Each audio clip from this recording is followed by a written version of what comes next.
이번 시간에는 귀신이 사람에게서 떠나갈 때 나타나는 여러 현상에 대해서 상세하게 설명하겠습니다. 귀신은 영체이지만 살아있는 존재입니다. 떠나가면서 눈으로 볼 수 있는 어떤 가시적인 현상을 일으키면서 나갑니다. 누가복음 9장은 이런 말씀으로 시작합니다. 예수께서 12제자를 불러 모으사 모든 귀신을 제어하며 병을 고치는 능력과 권위를 주시고, 이 말씀을 보면 예수님께서 12제자들에게 주신 능력 가운데 우선 귀신을 쫓는 능력부터 언급하고 있다는 점에 주목할 필요가 있습니다. 그리고 능력이라는 단어 하나만 사용하지 않고 능력과 권위라는 두 가지 단어를 사용하고 있음도 주목할 필요가 있습니다. 제가 여러 차례 강조해서 설명한 것인데, 우리가 흔히 언급하고 있는 은사라는 단어는 바울적 표현이라는 이론으로 알고 있을 것입니다.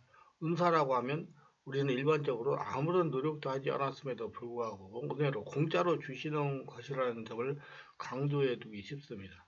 그래서 우리로 하여금 수동적인 사람이 되게 하기 쉬운 것입니다. 그러나 이것은 바울 자신이 너무도 큰 은혜를 받은 사람이기에 이 점을 강조했음을 알아야 될 것입니다.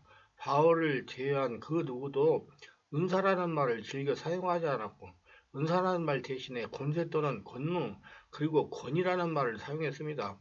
누가복음 9장의 권위라는 단어를 우리말 성경은 권세라고 번역했습니다. 이 권세는 하나님의 아들이 된 그리스도인들에게 주어지는 신적 권능을 의미하는 것입니다. 따라서 귀신을 쫓아내는 능력은 누가의 입장에서는 권세인 것입니다. 이는 그리스도께서 가지신 그 권세와 전혀 다르지 않음을 지적하고 있습니다. 주님께서 믿는 자에게 주신 이 권세를 우리가 사용할 수 있기 위해서는 많은 것들을 알고 있어야 됩니다. 누가가 귀신을 쫓는 권세부터 언급한 까닭은 그 권세가 복음 확장에 있어서 가장 핵심적인 사항이기 때문입니다. 즉, 마귀의 나라를 멸하고 하나님의 나라를 세우기 위해서는 반드시 귀신을 쫓아내야 되기 때문입니다.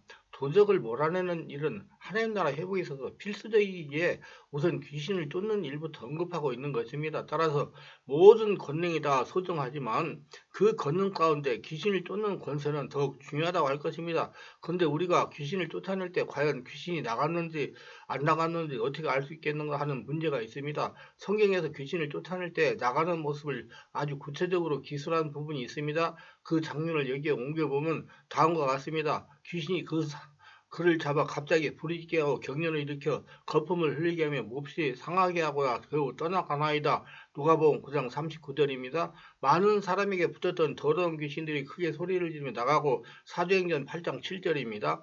귀신이 소리 지르며 아이로 힘이 경련을 일으키려고 나가니 그 아이가 죽음같이 되어 많은 사람이 말하기를 죽었다 하니, 마가복음 9장 26절입니다. 더러운 귀신이 그 사람으로 경련을 일으키다가 큰 소리를 지르며 나오는지라, 마가복음 1장 16절입니다. 여러 사람에게서 귀신들이 나가며 소리질러 이르되 당신은 하나님의 아들이니이다. 누가복음 4장 11절입니다.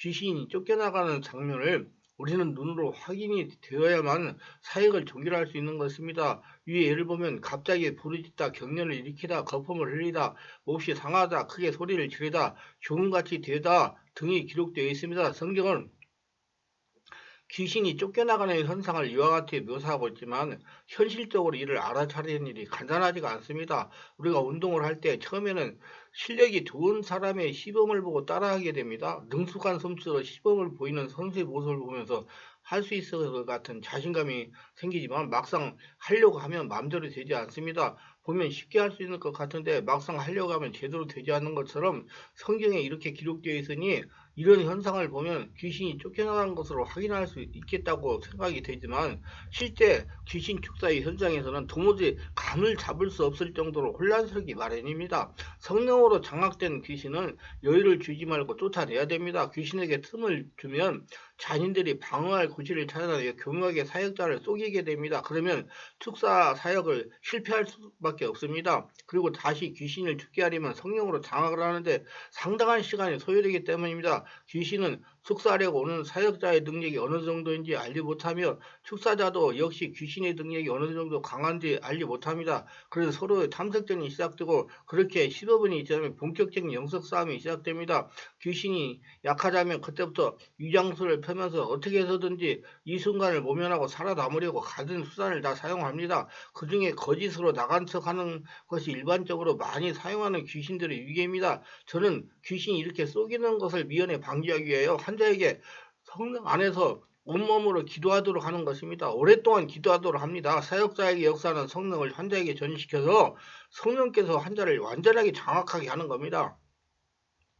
환자가 스스로 기도하여 성령으로 장하게 되면 귀신은 속이는 행동을 더 이상 하지 못하고 정체를 폭로하며 떠나가기 때문입니다. 소리도 지르고 경련도 하고 부리짖고 거품도 품어냅니다. 지독한 냄새도 풍깁니다. 기침도 합니다. 이런 모습을 보고 귀신이 나갔다고 판단하고 섣불리 축사를 마무리하게 되면 사역자가 떠난 다음에 다시 들어가서 괴롭게 되며 이렇게 위장술로 모면한 귀신은 더 강한 귀신들을 불러들여가지고 그 환자의 사정이 전부 다 더 나빠지게 되는 것입니다. 그 다음 다시 쫓아가면 쉽게 나가지 않고 결국 실패하게 되는 결과가 됩니다. 귀신은 더 이상 견딜 수 없게 되면 소리를 지르는데 경험이 없는 사람은 도대체 어떤 소리를 어떻게 지르는지 알지 못합니다. 큰 소리로 악 하고 또 이렇게 하고 지르기도 하고 나중내 하기도 하고 욕설을 하기도 하고 떠나갔다 하기도 하고 알았어 떠나갈게 하기도 하고 내가 얘하고 몇 년을 살았는데 떠나가? 못 간다 하기도 하고 악하고 단발적으로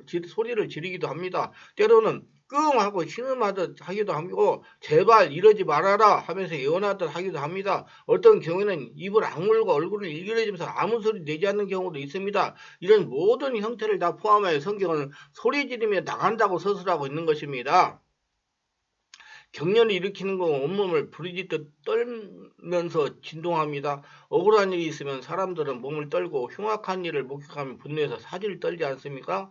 그처럼 부르르 떱니다. 여러 차례 몸을 떨 때 얼굴은 몹시 일그러지고 괴로워합니다. 상체만 떨기도 하고 온몸이 떨기도 하고 때로는 그 떠는 힘이 강해서 잡고 있던 사람들이 튕겨나가기도 합니다. 몸을 떨 때 강력한 영적 진동이 일어나 곁에 있는 사람들이 혼자라에 쓰러지거나 넘어지기도 합니다. 또 다른 진동하며 떠는 이유는 성령의 권능이 두려워서 떨기도 합니다. 거품을 흘리고 입이 찢어지고 하품을 하기도 하고 입 속에 있는 음식물을 토하기도 하고 거품이 일어나면서 썩은 냄새를 뿜어내기도 합니다. 입에서 거품을 품듯이 부글거리기도 하지만 기침을 할 때 가래를 토내듯이 하는 경우도 있습니다. 이런 경우 역시 얼굴이 일그러지고 몸은 요동하고 경련을 일으키고 소리를 지르면서 토해냅니다. 이 모든 행위가 복합적으로 그리고 동시에 일어나기도 하고 분리되어 일어나기도 합니다. 몹시 몸을 상하게 하는 경우 축사자는 조심하지 않으면 안 됩니다. 머리를 바닥에 찍고 손으로 핥히고 갖은 자행위를 하면서 눈동도 하는 시계 뒤집어지고 물건을 내던지기도 합니다. 무릎을 갑자기 격렬하게 꽁꽁꽁 소리를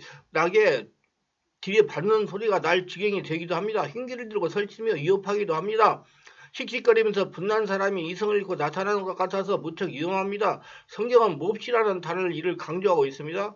귀신은 쫓겨나가지 않기 위해서 사역자와 이와 같은 자해 행위를 하면서 위협하는 겁니다. 이런 귀신이 상하게 하는 행위에 준익이 들면 축사는 실패하게 됩니다.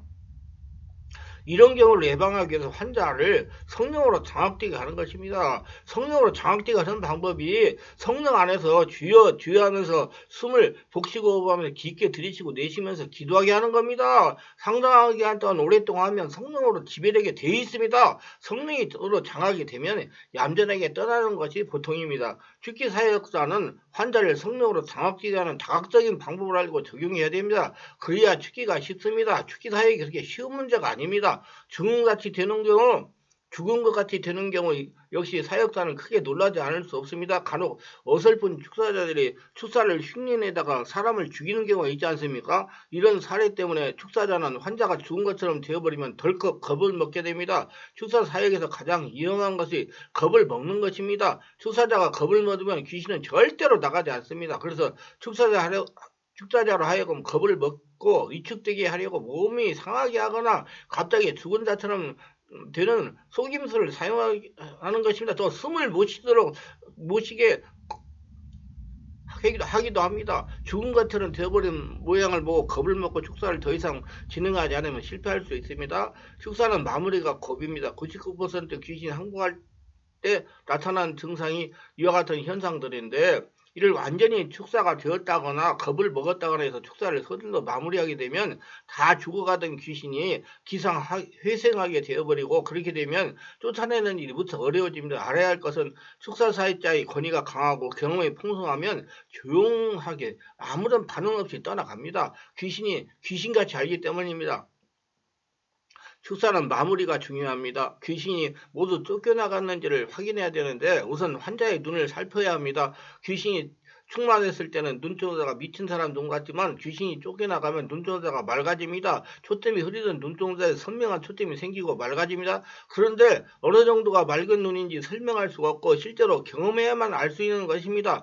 따라서 여러 차례 경험을 하게 되면 분별력이 생기기 마련입니다. 일그러진 얼굴에 평안이 깃들게 되고 피부가 맑아집니다. 그러나 이런 차이는 미묘하기 때문에 많은 경험이 필요합니다. 이 단계에서도 귀신은 위장을 할 수 있기 때문에 역시 면밀히 주의해야 되는 것입니다. 따라서 초보 축사자는 반드시 경험이 많은 노련한 축사자 곁에서 배울 필요가 있습니다. 섣불리 다루면 귀신은 더욱 강해져 쫓겨나가기가 점점점 어려워집니다. 돌팔이 의사가 사람을 상하게 하듯이 경험이 없는 미천한 사역사는 귀신을 더욱 강하게 만들어 치유할 수 있는 소중한 기회를 잃게 할 수도 있습니다. 제가 도움을 청하는 귀신 들린 환자의 경우 여러 차례 축사를 경험한 환자들이 많습니다. 그래서 다루기가 더욱 어렵고 힘이 듭니다. 그러나 경험 앞에서는 귀신도 없앨 수가 없습니다. 강력한 성령의 도우심과 경험으로 무장되면 귀신은 쫓겨나기 마련입니다. 그래서 중요한 것은 환자가 성령 안에서 온몸 기도를 오랫동안 해야 되는 것입니다. 그러나 너무 오랫동안 귀신을 들렸던 사람은 회복하는데 많은 시간과 노력이 필요합니다. 귀신이 쫓겨나갔지만 그 후유증이 오래 갑니다. 후유증은 귀신 들린 상태와 별로 다를 바가 없기 때문에 가족들은 귀신이 쫓겨나가지 않았다고 생각합니다. 귀신이 없이도 상당한 기간 동안 동일한 행동을 하게 됩니다.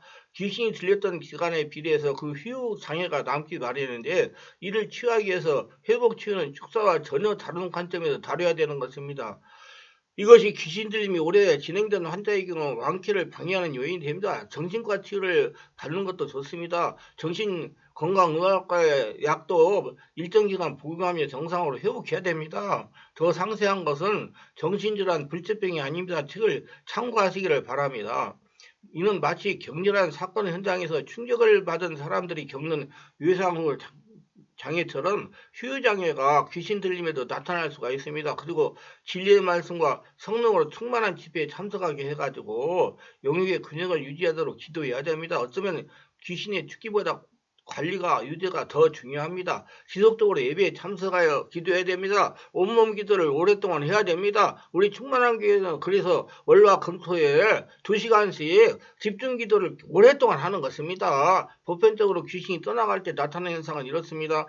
콧구멍이 벌렁거리거나 입술이 오므라들며 목구멍이 확장됩니다. 몸이 부어오르기도 하고 부르르 떨기도 하며 뱀처럼 쉬소리를 내기도 합니다. 동물 소리로 울부짖기도 하며 심한 악취를 풍기기도 합니다. 더러운 가래를 뱉거나 거품을 품어내기도 합니다. 흰자위만 보이거나 눈동자만 크게 확장되거나 두 눈이 각각 따로 움직이기도 합니다. 귀신 들린 사람이 쓰러져서 발작을 하면서 기침을 할 때는 귀신이 축출되는 경우가 많습니다. 몸이 뒤틀리면서 발작하기 시작합니다. 조금 지나면 기침을 사정없이 하면서 떠나갑니다. 코를 골면서 자는 척하는 귀신도 있습니다. 깜빡깜빡 혼수상에 빠져버리는 경우도 있습니다. 이외에도 여러 가지 크고 적은 여러 가지 특이한 육체적인 현상이 나타납니다. 이런 현상은 죽게 되면서 서서히 약해지다가 나중에는 온전하게 됩니다. 그러므로 죽기 사역자나 환자는 이런 현상이 나타났다고 절대로 두려워하면 안 됩니다. 보편적으로 나타나는 현상이며 성령께서 환자를 장악하시면 더 이상 나타나지 않습니다. 죽기 사역자는 많은 경험, 체험이 필요합니다. 임상적인 경험이 필요한 것입니다.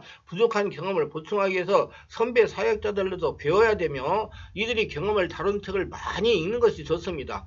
귀신에게 이렇게 오랫동안 고통을 당하신 분들은 02-3474-6675로 전화하시고 정확한 상태를 진단받으시고 성령으로 귀신들을 몰아내시고 평안하고 행복한 삶을 살아가시기를 주 예수 이름으로 축원합니다.